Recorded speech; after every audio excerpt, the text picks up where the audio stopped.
Assalamualaikum. Bertemu lagi kita dalam kelas ekonomi bersama cikgu. So, hari ini kita akan belajar berkenaan dengan teknik menjawab soalan perubahan keseimbangan pasaran. Jom kita tengok bentuk soalan.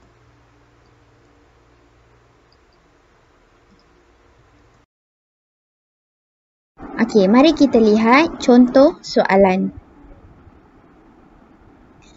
Kerajaan telah menambahkan pemberian subsidi kepada peneroka yang ingin menanam semula pokok kelapa sawit. Dengan menggunakan rajah yang sesuai, jelaskan kesan terhadap pasaran kelapa sawit. 7 markah. Baik, apabila kita dapat soalan begini, ini adalah soalan pada kertas 2 bahagian B. Okey, kertas 2 bahagian B. Kerana markahnya adalah 7 markah yang besar. Jadi, apabila kita dapat soalan bentuk begini, apa yang perlu kita buat adalah kenal pasti dulu apa dia punya kata tugas soalan. Okey, apa kata tugas soalan, apa isunya dan juga berapa markah yang diberikan. Okey, sekarang kata tugas untuk soalan ini adalah dengan menggunakan rajah yang sesuai. Bermakna dia minta kita melukis rajah. Kita melukis keluk. Okey, kemudian kata tugas yang kedua adalah jelaskan. Bermakna setelah kita melukis keluk, kita perlu menghuraikan keluk tu. Perlu menjelaskan keluk tu. Okey, itu adalah 2 kata tugas. Dalam soalan ni ada 2 kata tugas soalan. Kemudian kita melihat kepada apakah kata kunci soalan. Okey, kata kunci soalan di sini adalah kesan terhadap pasaran kelapa sawit. Ini kata kunci soalan. Bermakna kita nak menjawab soalan adalah berdasarkan kesan terhadap pasaran kelapa sawit. Kemudian yang ketiga adalah berapa markah yang diberikan. Kena tengok juga bentuk markah. Sebab kita nak menjawab kena tengok markah berapa. Okey. Jadi sekarang ni markahnya adalah 7 markah. Banyak markahnya. Bermakna membuat rajah ataupun melukis keluk berserta huraian. Okey. Alright. Sekarang ni bila nak melukis keluk, dalam ekonomi kita dah belajar pelbagai jenis keluk. Ada keluk penawaran, ada keluk permintaan, ada keluk keseimbangan pasaran. Okey, untuk soalan ini ada perkataan pasaran. Okey, jadi bila ada perkataan pasaran, bermakna keluk yang kita akan lukis adalah keluk keseimbangan pasaran. Okey, so kata kunci soalan ni, kalau ada je perkataan pasaran, tak ada keluk lain, mesti keluk keseimbangan pasaran. So, kita lukis dulu keluk keseimbangan pasaran tanpa ada perubahan apa-apa.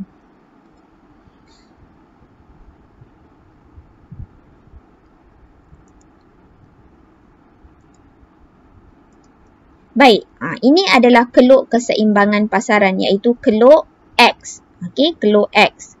Ataupun selalu cikgu sebut keluk Ultraman. Jadi, bila kita dah melukis keluk, pastikan kita melabel. Titik asalan perlu ada. Okey, label pada paksi harga, label pada paksi kuantiti, titik keseimbangan, tingkat harga, okey, label pada kuantiti. Kemudian jangan lupa label pada kita punya keluk permintaan dan juga label pada keluk penawaran. Okey, ini adalah keluk keseimbangan yang asal yang belum berlaku apa-apa perubahan. Okey, jadi sekarang bila kita dah selesai melukis keluk keseimbangan, kita lihat kembali kepada soalannya. Apakah soalannya? Apa situasi soalan? Okey, di sini situasinya adalah kerajaan telah menambahkan pemberian subsidi kepada peneroka. Ini dia punya situasi dia, pemberian subsidi. So, daripada situasi ni, kita kena kenal pasti. Situasi ni adalah di bawah penentu yang mana? Kita dah belajar penentu permintaan, penentu penawaran. Okey, di bawah penentu permintaan, di bawah penentu penawaran, terdapat satu penentu yang sama iaitu dasar kerajaan. So, ini adalah dasar kerajaan. Tetapi, kita kena tahu. Okey, dasar kerajaan ini adakah dia di bawah permintaan ataupun dia di bawah penawaran? Okey, kita lihat kepada dia punya situasi pemberian subsidi. Bila sebut subsidi, dia adalah bantuan kewangan, bantuan kerajaan. Kepada siapa? Okey, subsidi biasanya diberikan kepada firma ataupun pengusaha ataupun pengeluar. Jadi, di sini dia beri kepada siapa? Peneroka yang ingin menanam semula pokok kelapa sawit. Bermakna, di sini adalah menunjukkan penentu kepada penawaran. Jadi, keluk yang akan beralih adalah keluk penawaran. Tetapi, adakah dia beralih ke sebelah kiri ataupun dia beralih ke sebelah kanan? Okey, berbalik kepada kita punya situasi. Situasi dia kata menambah pemberian subsidi. Jadi, kalau subsidi itu adalah bantuan kewangan, bantuan kerajaan kepada firma ataupun pengusaha, bila diberikan bantuan, kesannya adalah kos pengeluaran firma ataupun pengeluar tersebut akan berkurang. Bila kos pengeluaran berkurang, penawaran akan bertambah. Jadinya di sini penawaran akan bertambah. Jadi kalau penawaran bertambah, keluk penawaran akan beralih ke sebelah kanan. Jadi kita lukis keluk yang baru iaitu peralihan keluk ke sebelah kanan.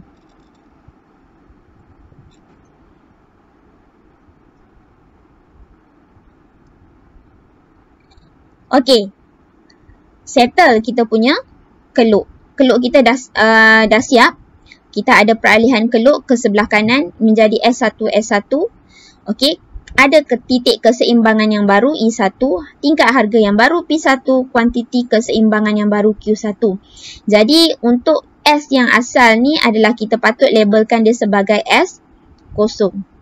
Okey, S0. S0, S0.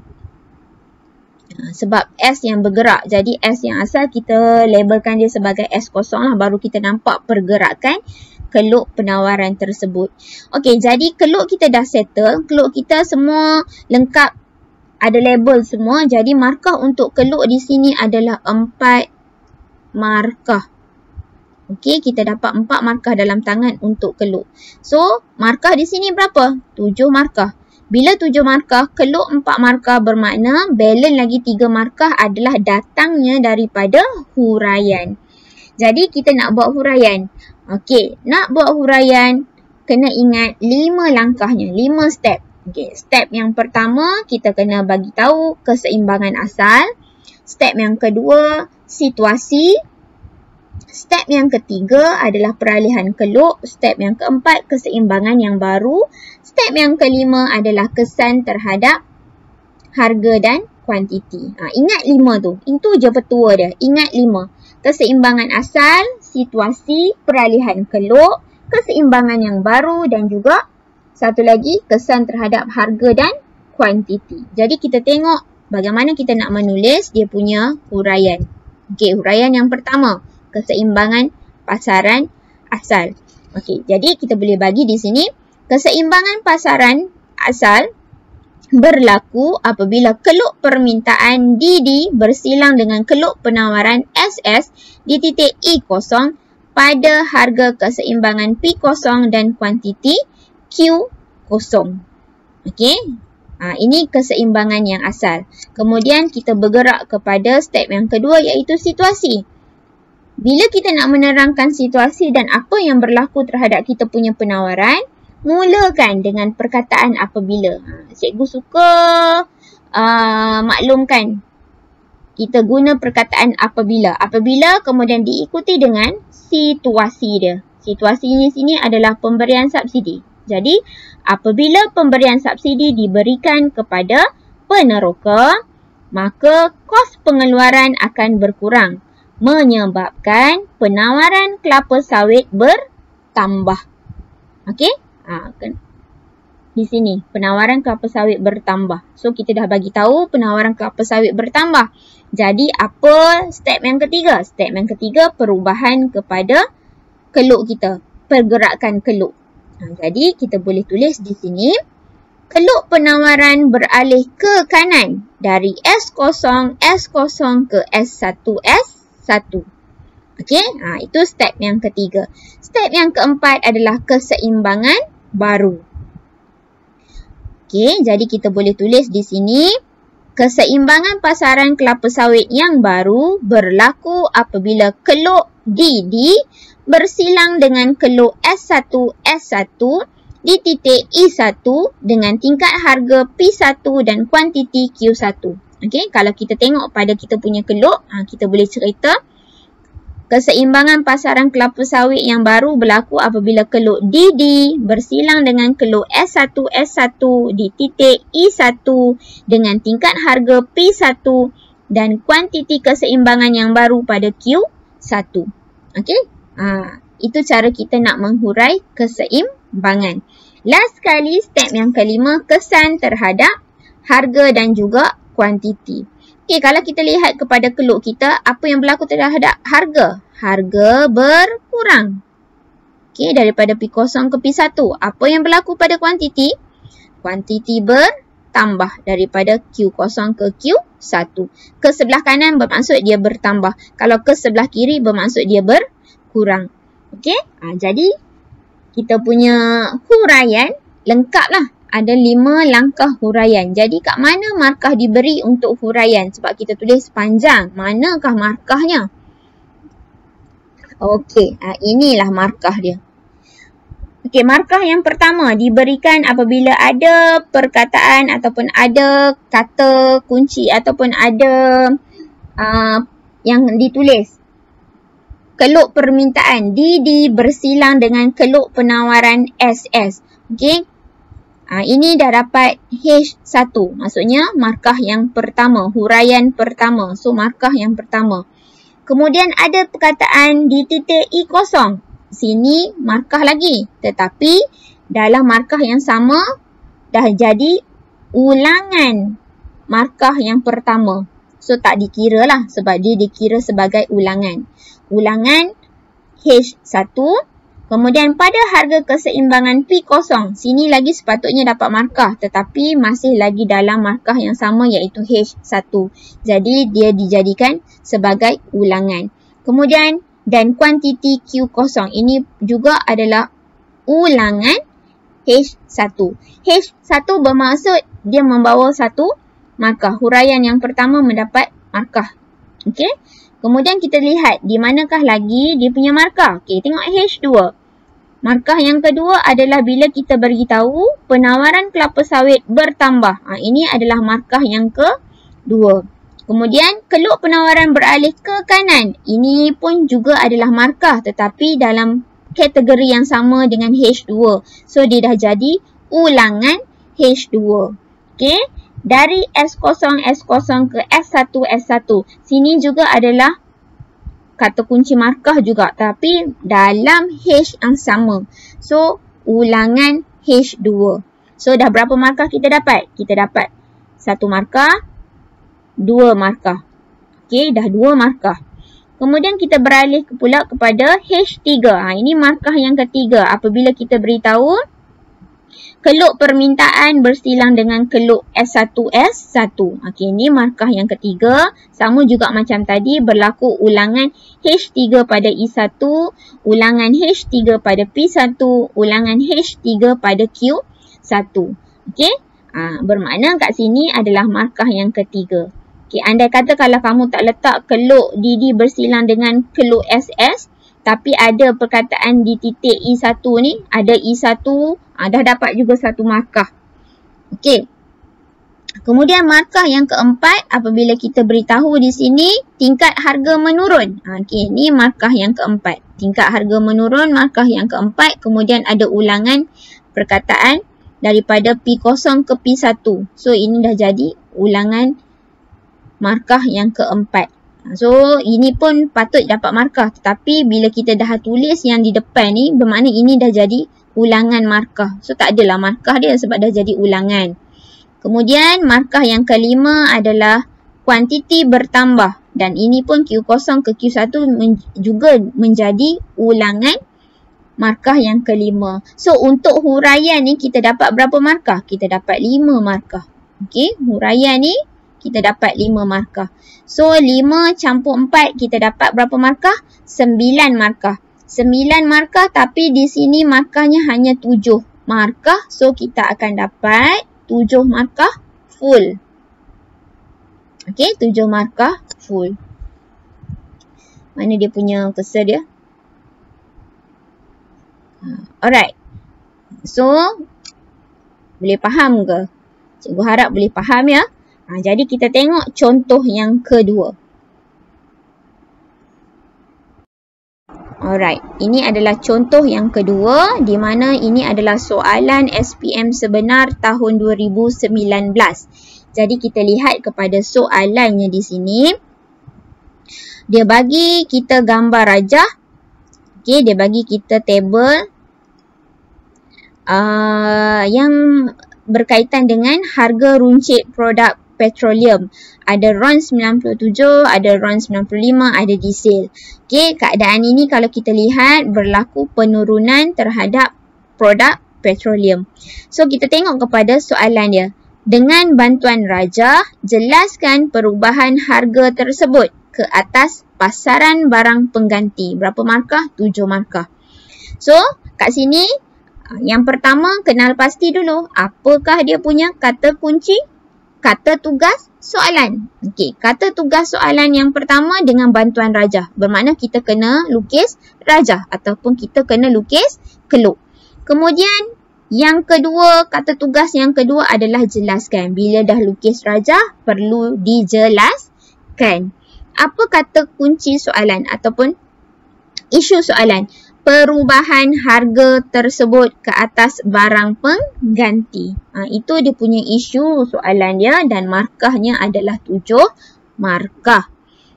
Baik. Jadi berdasarkan soalan ni, keluk apa yang patut kita lukis? Macam cikgu dah bagi tahu tadi, sebelum ni cikgu dah bagi tahu soalan yang sebelum ni, bila adanya perkataan pasaran, bermakna kita perlu melukis keluk keseimbangan pasaran. Jadi bila baca-baca macam gini, terus lukis dulu. Jangan fikir dulu keluk mana yang bergerak. Okey, kita lukis dulu keluk keseimbangan pasaran.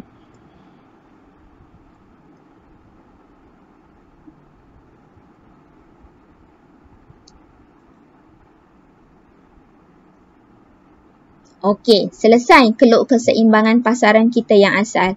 Sekarang baru kita melihat kepada situasi soalan. Okey, situasi soalan kita ada produk petroleum. Kemudian dia minta kita huraikan apa? Perubahan harga ke atas pasaran barang pengganti. Jadi barang pengganti kepada petroleum adalah apa? Itu kena tahu dulu. Kena tahu apa tu barang pengganti. Barang pengganti adalah barang yang menggantikan sesuatu barang di mana fungsinya adalah sama. Contohnya seperti apa? Motor dan kereta. Okey, dalam situasi ni dia beri produk petroleum. So apa barang pengganti kepada produk petroleum? Selain daripada produk petroleum, jangan beri Shell, Petronas, itu tak, itu masih di bawah produk petroleum, cuma jenama yang berbeza. Okey, jenama yang berbeza. Jadi di sini apakah barang pengganti bagi produk petroleum? Kita ada NGV, gas kan, kita guna gas. Kebanyakan teksi menggunakan NGV ataupun lebih dikenali sebagai LPG. Itu dia punya barang pengganti dia. Jadi, okey, kita dah tahu dah barang pengganti dia adalah NGV. Jadi, apa kesan terhadap pasaran NGV? Bila produk petroleum ni berkurang, harganya berkurang. Bila produk petroleum harga berkurang, adakah orang akan membeli petroleum? Ya, mesti orang akan beralih kepada petroleum. Okey, masyarakat akan lebih banyak membeli produk petroleum berbanding dengan barang penggantinya. Okey, jadi apa berlaku dekat barang pengganti NGV tu tadi? Kuantiti ataupun permintaan terhadap barang pengganti akan menurun. Okey, kenapa cikgu kata permintaan? Sebab kena tahu barang pengganti adalah penentu permintaan. Okey, barang pengganti adalah di bawah penentu permintaan. Bukan yang di bawah penentu penawaran. So, bila kita dapat soalan, kita kena tahu dia tu di bawah penentu yang mana? Permintaan ataupun penawaran. Tapi di sini barang pengganti dia adalah di bawah penentu permintaan. Jadi keluk permintaan yang akan beralih. Beralih ke sebelah mana? Kanan atau kiri? Kita bergantung kepada situasi. Macam tadi cikgu beritahu, kalau barang pengganti kepada petroleum ni seperti NGV tu tadi, harga petroleum berkurang, orang akan lebih banyak membeli petroleum. Jadi orang tidak akan membeli NGV. So, kuantiti ataupun permintaan NGV akan berkurang. Jadi keluk akan beralih ke sebelah kiri. Okey? Jadi kita boleh lukislah keluk permintaan yang baru. Alright. Selesai kita dapat keluk permintaan yang baru. Sama juga, okey, bila kita ada keluk permintaan yang baru di satu, keluk yang asal tu biasakan kita akan melukis ataupun kita akan tulis dia sebagai D kosong. Okey, sebagai D kosong. Okey, D kosong. Jadi sekurang ni kita boleh, kita dah boleh menulis dia punya huraian. Sama macam tadi ada 5 langkah. Langkah pertama keseimbangan asal. Langkah kedua adalah situasi. Langkah ketiga adalah peralihan keluk. Langkah keempat keseimbangan baru. Dan langkah yang kelima kesan terhadap harga dan kuantiti. Okey, jadi kita lihat dia punya jawapan dia. Okey, ini adalah keseimbangan asal. Okey, keseimbangan asal barang pengganti NGV ataupun LPG berlaku apabila keluk permintaan DD bersilang dengan keluk penawaran SS di titik E kosong pada harga keseimbangan P kosong dan kuantiti Q kosong. Okey, itu adalah keseimbangan asal. Kemudian kita tengok dia punya situasi dia. Okey, situasi dia apabila harga produk petroleum menurun, okey, permintaan barang pengganti akan berkurang. Okey, tadi macam cikgu kata, kalau situasi mulakan dengan perkataan apabila, kemudian diikuti dengan situasi. So, situasinya di sini harga produk petroleum menurun. Okey, so permintaan barang pengganti akan berkurang. Kemudian apa nak kena buat? Peralihan keluk. Okay. Keluk permintaan beralih ke kiri dari D0 ke D1 D1. Kemudian keseimbangan yang baru. Okey. Keseimbangan yang baru berlaku apabila keluk SS bersilang dengan keluk D1 di titik E1 dengan tingkat harga P1 dan kuantiti Q1. Sepatutnya di sini